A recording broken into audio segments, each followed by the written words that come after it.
शांति। 27 फरवरी 2024। बाबा के महावाक्य। मीठे बच्चे, सदा बाप की याद का चिंतन और ज्ञान का विचार सागर मंथन करो तो नई नई पॉइंट्स निकलती रहेंगी, खुशी में रहेंगे।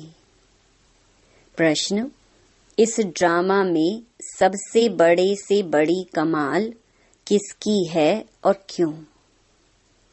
उत्तर: 1.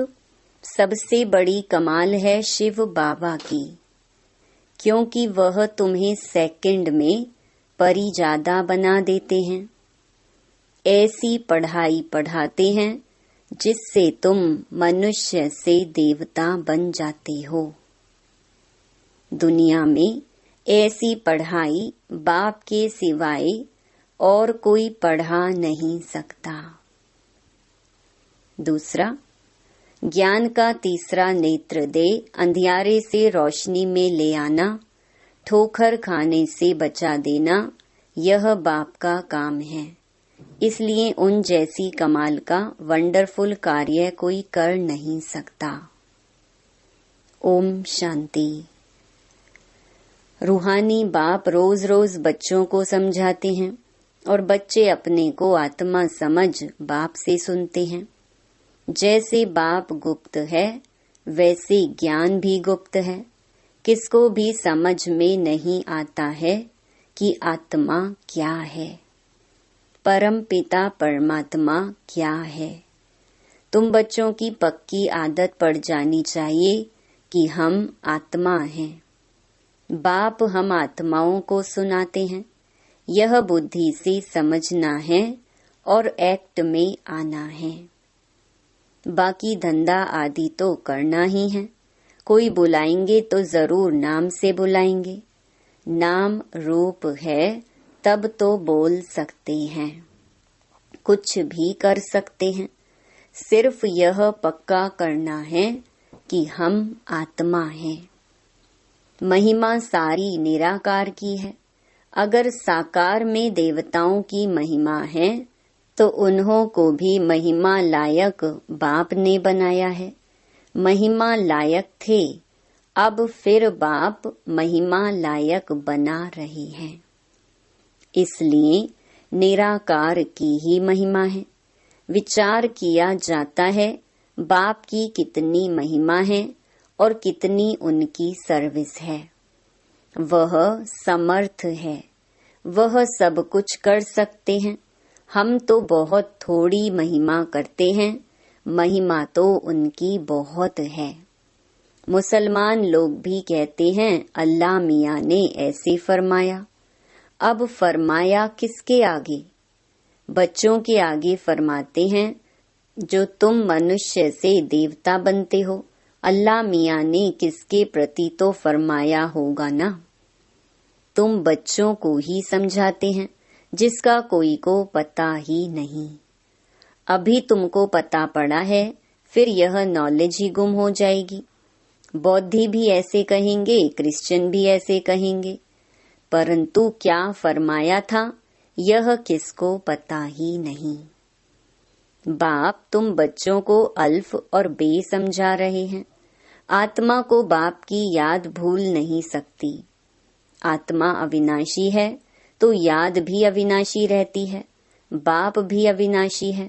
गाते हैं अल्लाह मियाँ ने ऐसे कहा था, परंतु वह कौन है, क्या कहते थे, यह कुछ भी नहीं जानते। अल्लाह मियाँ को ठिक्कर भित्तर में कह दिया है तो जानेंगे फिर क्या। भक्ति मार्ग में प्रार्थना करते हैं। अब तुम समझते हो जो भी आते हैं उनको सतो रजो तमो में आना ही है। क्राइस्ट बौद्ध जो आते हैं उनके पीछे सबको उतरना है, चढ़ने की बात नहीं। बाप ही आकर सबको चढ़ाते हैं। सर्व का सद्गति दाता एक है और कोई सद्गति करने नहीं आते। समझो क्राइस्ट आया, किसको बैठ समझाएंगे? इन बातों को समझने लिए अच्छी बुद्धि चाहिए। नई नई युक्तियां निकालनी चाहिए, मेहनत करनी है, रतन निकालना है। इसलिए बाबा कहते हैं विचार सागर मंथन करके लिखो, फिर पढ़ो कि क्या क्या मिस हुआ। बाबा का जो पाठ है वह चलता रहेगा। बाप कल्प पहले वाली नॉलेज सुनाते हैं। यह बच्चे जानते हैं कि जो धर्म स्थापन करने आते हैं उनके पीछे उनके धर्म वालों को भी नीचे उतरना है। वह किसको चढ़ाएंगे कैसे? सीढ़ी नीचे उतरनी ही है, पहले सुख पीछे दुख। यह नाटक बड़ा फाइन बना हुआ है। विचार सागर मंथन करने की जरूरत है। वह कोई की सद्गति करने नहीं आते, वह आते हैं धर्म स्थापन करने। ज्ञान का सागर एक है और कोई में ज्ञान नहीं है। ड्रामा में दुख सुख का खेल तो सभी के लिए है, दुख से भी सुख जास्ती है। ड्रामा में पार्ट बजाते हैं तो जरूर सुख होना चाहिए। बाप दुख थोड़े ही स्थापन करेंगे, बाप तो सबको सुख देते हैं। विश्व में शांति हो जाती है, दुख धाम में तो शांति हो ना सके। शांति तब मिलनी है जब वापस शांति धाम में जाएंगे। बाप बैठ समझाते हैं, यह कभी भूलना नहीं चाहिए कि हम बाबा के साथ हैं। बाबा आया हुआ है असुर से देवता बनाने। यह देवताएं सदगति में रहते हैं तो बाकी सब आत्माएं मूल वतन में रहती हैं। ड्रामा में सबसे बड़ी कमाल है बेहद के बाप की, जो तुमको परी ज्यादा बनाते हैं। पढ़ाई से तुम परी बनते हो। भक्ति मार्ग में समझते कुछ भी नहीं, माला फेरते रहते हैं। कोई हनुमान को, कोई किसको याद करते हैं। उनको याद करने से फायदा क्या? बाबा ने कहा है महारथी, तो उन्होंने बैठ हाथी पर सवारी दिखा दी है। ये सब बातें बाप ही समझाते हैं। बड़े बड़े आदमी कहाँ जाते हैं तो कितनी आजियान माना आव भगत करते हैं। तुम और किसको आजियान नहीं देंगे? तुम जानते हो इस समय सारा जाड़ जड़जड़ी भूत है, विष की पैदाइश है। तुमको अब फीलिंग आनी चाहिए कि सतयुग में विष की बात नहीं। बाप कहते हैं मैं तुमको पद्मा पदम पति बनाता हूँ, सुदामा पद्मा पदम पति बनाना। सब अपने लिए ही करते हैं। बाप कहते हैं इस पढ़ाई से तुम कितने ऊंच बनते हो। वह गीता सब सुनते पढ़ते हैं। यह भी पढ़ता था, परंतु जब बाप ने बैठ सुनाया तो वंडर खाया। बाप की गीता से सद्गति हुई। ये मनुष्यों ने क्या बैठ बनाया है। कहते हैं अल्लाह मियाँ ने ऐसे कहा, परंतु समझते कुछ भी नहीं। अल्लाह कौन? देवी देवता धर्म वाले ही भगवान को नहीं जानते हैं, तो जो पीछे आते हैं वह क्या जाने। सर्व शास्त्रमयी शिरोमणि गीता ही रॉन्ग कर दी है, तो बाकी फिर शास्त्रों में क्या होगा। बाप ने जो हम बच्चों को सुनाया वह प्रायलोप हो गया।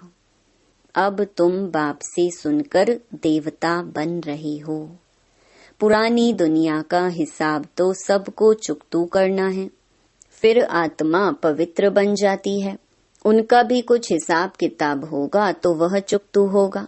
हम ही पहले पहले जाते हैं, फिर पहले पहले आते हैं। बाकी सब सजाएं खाकर हिसाब किताब चुकतू करेंगे। इन बातों में जास्ती ना जाओ। पहले तो निश्चय कराओ कि सबका सद्गति दाता बाप है। टीचर गुरु भी वह एक ही बाप है। वह है अशरीरी। उस आत्मा में कितना ज्ञान है। ज्ञान का सागर सुख का सागर है। कितनी उनकी महिमा है वह भी आत्मा। आत्मा ही आकर शरीर में प्रवेश करती है। सिवाय परम पिता परमात्मा के तो कोई आत्मा की महिमा कर नहीं सकते और सब शरीरधारियों की महिमा करेंगे। ये है सुप्रीम आत्मा। बिगर शरीर आत्मा की महिमा सिवाय एक निराकार बाप के कोई की हो नहीं सकती। आत्मा में ही ज्ञान के संस्कार हैं। बाप में कितने ज्ञान के संस्कार हैं?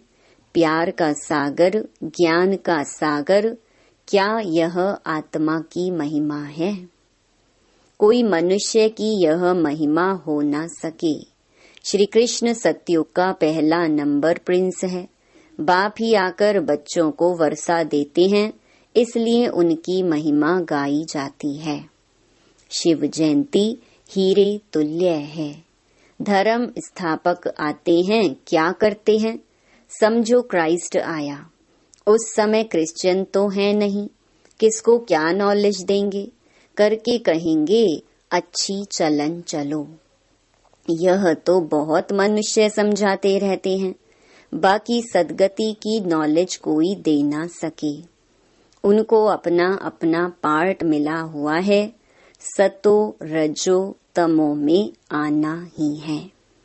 आने से ही क्रिश्चियन की चर्च कैसे बनेगी? जब बहुत होंगे, भक्ति शुरू होगी, तब चर्च बनाएंगे। उसमें बहुत पैसे चाहिए, लड़ाई में भी पैसे चाहिए। तो बाप समझाते हैं यह मनुष्य सृष्टि झाड़ है। झाड़ कभी लाखों वर्ष का होता है क्या? हिसाब नहीं बनता। बाप कहते हैं, हे बच्चे, तुम कितने बेसमझ बन गए थे। अभी तुम समझदार बनते हो, पहले से ही तैयार होकर आते हो राज्य करने। वह तो अकेले आते हैं, फिर बाद में वृद्धि होती है। झाड़ का फाउंडेशन देवी देवता, उनसे फिर 3 ट्यूब निकलती हैं। फिर छोटे छोटे मठ पंथ आते हैं, वृद्धि होती है, फिर उनकी कुछ महिमा हो जाती है, परंतु फायदा कुछ भी नहीं। सबको नीचे आना ही है। तुमको अभी सारी नॉलेज मिल रही है। कहते हैं गॉड इज नॉलेजफुल, परंतु नॉलेज क्या है यह किसको मालूम नहीं है। तुमको अभी नॉलेज मिल रही है। भाग्यशाली रथ तो जरूर चाहिए। बाप साधारण तन में आते हैं, तब यह भाग्यशाली बनते हैं। सतयुग में सब पद्मा पदम भाग्यशाली हैं। अब तुमको ज्ञान का तीसरा नेत्र मिलता है, जिससे तुम लक्ष्मी नारायण जैसे बनते हो। ज्ञान तो एक ही बार मिलता है, भक्ति में तो धक्के खाते हैं, अंधियारा है। ज्ञान है दिन, दिन में धक्के नहीं खाते। बाप कहते हैं, भल घर में गीता पाठशाला खोलो। बहुत ऐसे हैं जो कहते हैं हम तो नहीं उठाते, दूसरों के लिए जगह देते हैं। यह भी अच्छा। यहाँ बहुत साइलेंस होनी चाहिए। यह है होलीएस्ट ऑफ होली क्लास, जहाँ शांति में तुम बाप को याद करते हो। हमको अब शांति धाम जाना है, इसलिए बाप को बहुत प्यार से याद करना है। सतयुग में 21 जन्म के लिए तुम सुख शांति दोनों पाते हो। बेहद का बाप है, बेहद का वर्षा देने वाला। तो ऐसे बाप को फॉलो करना चाहिए। अहंकार नहीं आना चाहिए, वह गिरा देता है। बहुत धैर्यवत अवस्था चाहिए, हठ नहीं। देह अभिमान को हठ कहा जाता है। बहुत मीठा बनना है। देवताएं कितने मीठे हैं, कितनी कशिश होती है। बाप तुमको ऐसा बनाते हैं, तो ऐसे बाप को कितना याद करना चाहिए। तो बच्चों को यह बातें बार बार सिमरन कर हर्षित होना चाहिए। इनको तो निश्चय है कि हम शरीर छोड़ यह लक्ष्मी नारायण बनेंगे। एम ऑब्जेक्ट का चित्र पहले पहले देखना चाहिए। वह तो पढ़ाने वाले देहधारी टीचर होते हैं। यहाँ पढ़ाने वाला निराकार बाप है जो आत्माओं को पढ़ाते हैं। यह चिंतन करने से ही खुशी होती है। इनको यह नशा रहता होगा कि ब्रह्मा सो विष्णु, विष्णु सो ब्रह्मा कैसे बनते हैं। यह वंडरफुल बातें तुम ही सुनकर धारण कर फिर सुनाते हो। बाप तो सबको विश्व का मालिक बनाते हैं, बाकी यह समझ सकते हैं कि राजाई के लायक कौन कौन बनेंगे। बाप का फर्ज है बच्चों को ऊंचा उठाना। बाप सबको विश्व का मालिक बनाते हैं। बाप कहते हैं मैं विश्व का मालिक नहीं बनता हूँ। बाप इस मुख द्वारा बैठ नॉलेज सुनाते हैं। आकाशवाणी कहते हैं परंतु अर्थ नहीं समझते। सच्ची आकाशवाणी तो यह है जो बाप ऊपर से आकर इस गौमुख द्वारा सुनाते हैं। इस मुख द्वारा वाणी निकलती है। बच्चे बहुत मीठे होते हैं, कहते हैं बाबा आज टोली खिलाओ। झझी बहुत टोली बच्चे। अच्छे बच्चे कहेंगे हम बच्चे भी हैं तो हम सर्वेंट भी हैं। बाबा को बहुत खुशी होती है बच्चों को देखकर। बच्चे जानते हैं समय बहुत थोड़ा है। इतने जो बॉम्ब्स बनाए हैं वह ऐसे ही फेंक देंगे क्या। जो कल्प पहले हुआ था सो फिर भी होगा। समझते हैं विश्व में शांति हो, परंतु ऐसे तो हो न सके। विश्व में शांति तुम स्थापन करते हो, तुमको ही विश्व के बादशाही की प्राइज मिलती है। देने वाला है बाप। योग बल से तुम विश्व की बादशाही लेते हो, शारीरिक बल से विश्व का विनाश होता है। साइलेंस से तुम विजय पाते हो। अच्छा मीठे मीठे सिकिलधे बच्चों प्रति मात पिता बाप दादा का याद प्यार और गुड मॉर्निंग। रूहानी बाप की रूहानी बच्चों को नमस्ते। धारणा के लिए मुख्य सार। पहला, अपनी अवस्था बहुत धैर्यवत बनानी है। बाप को फॉलो करना है। किसी भी बात में अहंकार नहीं दिखाना है। देवताओं जैसा मीठा बनना है। दूसरा, सदा हर्षित रहने के लिए ज्ञान का सिमरण करते रहो। विचार सागर मंथन करो। हम भगवान के बच्चे भी हैं तो सर्वेंट भी हैं। इसी स्मृति से सेवा पर तत्पर रहो। वरदान, मन मनाभव के साथ मध्याजी भव के मंत्र स्वरूप में स्थित रहने वाले महान आत्मा भव। आप बच्चों को मन मनाभव के साथ मध्याजी भव का भी वरदान है। अपना स्वर्ग का स्वरूप स्मृति में रहे, इसको कहते हैं मध्याजी भव। जो अपने श्रेष्ठ प्राप्तियों के नशे में रहते हैं वही मध्याजी भव के मंत्र स्वरूप में स्थित रह सकते हैं। जो मध्याजी भव हैं वह मन मनाभव तो होंगे ही। ऐसे बच्चों के हर संकल्प, हर बोल और हर कर्म महान हो जाते हैं। स्मृति स्वरूप बनना माना महान आत्मा बनना। स्लोगन, खुशी आपका स्पेशल खजाना है, इस खजाने को कभी नहीं छोड़ना। ओम शांति।